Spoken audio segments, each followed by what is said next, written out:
Hi friends, welcome to SudhaSri kitchen. குறைவான எண்ணெயை வச்சு அட்டகாசமான இந்த ஸ்நாக்ஸ் ரெசிபி ரொம்ப ஈஸியாக செஞ்சிடலாங்க. இது செய்கிறதுக்கு நமக்கு இட்லி மாவு மட்டும் போதுங்க. இந்த அளவுக்கு ஒரு கப்புக்கு இட்லி மாவு வச்சு இந்த ஸ்நாக்ஸ் ரெசிபி அட்டகாசமாக செஞ்சிடலாங்க. இப்போ இந்த இட்லி மாவோட நம்ம அரை கப்புக்கு துருவின கேரட்டு சேர்த்துக்கலாங்க. அடுத்தது சின்ன சின்னதாக கட் பண்ணி வச்சுருக்கிற பெரிய வெங்காயம் ஒரு அரை கப்புக்கு சேர்த்துக்கலாம். இது கூட கேப்சிகம் இருந்தால் சேர்த்துக்கலாம், ரொம்ப நல்லாயிருக்கு டேஸ்ட்டு. அடுத்தது சீரகம் அரை டேபிள் ஸ்பூனுக்கு, மிளகாய் பொடி அரை டேபிள் ஸ்பூனுக்கு. இப்போ இந்த வெஜிடபிள்ஸ்க்கெலாம் தேவையான அளவுக்கு உப்பு சேர்த்துக்கலாம். ஏற்கனவே நம்ம மாவில் உப்பு இருக்குது. இப்போ இது எல்லாத்தையும் சேர்த்துட்டு நல்லா கலந்து விட்டுறலாங்க. ரொம்ப ரொம்ப டேஸ்டியாக அட்டகாசமான இந்த ஸ்நாக்ஸ் ரெசிபி ஈஸியாக நம்ம ஒரு 10 நிமிஷத்துக்குள்ளே செஞ்சு கொடுத்துடலாங்க. குழந்தைங்களுக்கு ரொம்ப நல்லாயிருக்கும். ஒரு டைம் செஞ்சிங்கன்னா கண்டிப்பாக கேட்பாங்க. இப்போ இந்த வெயில் காலத்துக்கு நமக்கு அதிகமாக எண்ணெய் உள்ள பலகாரம் சாப்பிடாமல் இந்த மாதிரி நம்ம செஞ்சு சாப்பிட்லாங்க. ரொம்ப சூப்பராக இருக்கும். இப்போ இந்த வெஜிடபிள்ஸ்லாம் கலந்துற அளவுக்கு நல்லா கலந்து விட்டாச்சு. அடுத்தது இது கூட பேக்கிங் சோடா ஒரு 1/4 டேபிள் ஸ்பூன் சேர்த்துக்கலாங்க. சமையல் சோடா சேர்த்துக்கலாம். இப்போ இது ஆக்டிவேட் ஆகிறதுக்கு கொஞ்சமாக தண்ணி சேர்த்துட்டு மறுபடியும் நல்லா கலந்து விட்டணும். நம்ம எந்த சமயம் எதை செய்ய போகிறோமோ அந்த சமயத்து பேக்கிங் சோடா சேர்த்தா போதும், அதுக்கு முன்னாடி சேர்க்கக்கூடாது. இப்போ இதில் பேக்கிங் சோடா எல்லா பக்கமும் கலந்து விடுற மாதிரி நம்ம நல்லா இதை கலந்து விட்டாச்சுங்க.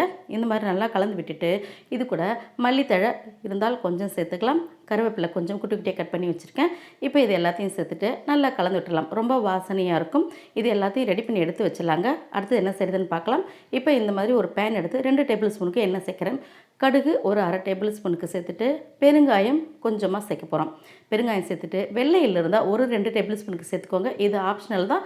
உங்ககிட்ட வெள்ளையில் இல்லைன்னா நம்ம சும்மா கடுகு மட்டுமே தாளித்து கூட செய்யலாம்.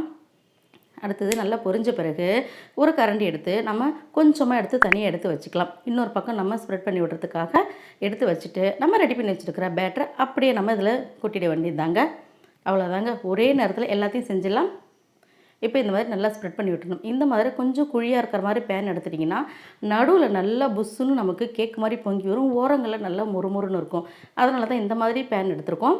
அடுத்தது இப்படி மூடி வச்சிடலாம். லோ ஃப்ளேமில் வச்சே செய்யணும் இது எல்லாத்தையுமே. இப்போ ஒரு 2 நிமிஷம் கழித்து திறந்து பார்க்கலாம். திறந்துட்டு நம்ம எடுத்து வச்சுருக்கிற எள்ளை இது மேலே அப்படியே நம்ம கொஞ்சமாக சேர்த்துட வேண்டியதாங்க. அப்போ தான் இன்னொரு பக்கம் நமக்கு இந்த தாளிச்ச எள்ளு சேர்க்கும்போது நல்ல வாசனை சூப்பராக இருக்கும். அதனால் இதையும் நம்ம இப்படி சேர்த்து விட்டாச்சுங்க. அப்படி சேர்த்துட்டு மறுபடியும் மூடி வச்சுட்டு 3 முதல் ஒரு 5 நிமிஷம் இருந்தால் போதும், நமக்கு நல்லா வெந்து வந்துடும். இப்போ பார்த்தீங்கன்னா நல்லா சின்ன சின்னதாக ஹோல்ஸோடு இருக்குது பார்த்தீங்களா, இந்த மாதிரி நல்லா வெந்து வந்துருச்சுங்க. இப்போ ஒரு கரண்டி வச்சு முட்டை எடுக்க முடியாது, இதை கொஞ்சம் வெயிட்டாக இருக்குது இல்லைங்களா, அதனால் இந்த மாதிரி 2 கரண்டியோட உதவியோட இப்படி எடுத்துகிட்டு மறுபடியும் அப்படியே திருப்பி போட்டுற வேண்டியதாங்க. நம்ம ஒரு முறை ஒரு 2 ஸ்பூன் எண்ணெய் சேர்த்தோட சரி, அதுக்கப்புறம் இதெல்லாம் நம்ம சேர்க்கவே கிடையாது. இப்போ மறுபடியும் மூடி வச்சிடலாம். மூடி வச்சுட்டு 3 முதல் 5 நிமிஷம் இருந்தால் போதும், மறுபடியும் திறந்து பார்க்கலாம். இப்போ நல்லா வெந்து வந்திருக்கு, பாத்திரம் நமக்கு கலர் தெரியுது. மறுபடியும் இன்னொரு கரண்டி உதவியோட நம்ம எடுத்துட வேண்டியதாங்க. எடுத்துகிட்டு அப்படியே நம்ம இன்னொரு தட்டுக்கு நம்ம மாற்றிட வேண்டியது தான். ரொம்ப சூப்பராக இருக்குது பாருங்கள். இந்த மாதிரி நல்லா செஞ்சு எடுத்துகிட்டு வந்தாச்சு.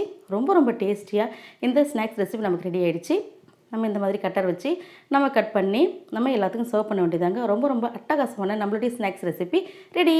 உங்களுக்கு இந்த ரெசிபி பிடிச்சிருந்துச்சுன்னா SudhaSri கிச்சனுக்கு சப்ஸ்கிரைப் பண்ணிக்கோங்க. ஃப்ரெண்ட்ஸ் ரிலேட்டிவ்க்கு ஷேர் பண்ணுங்கள். தேங்க்யூ.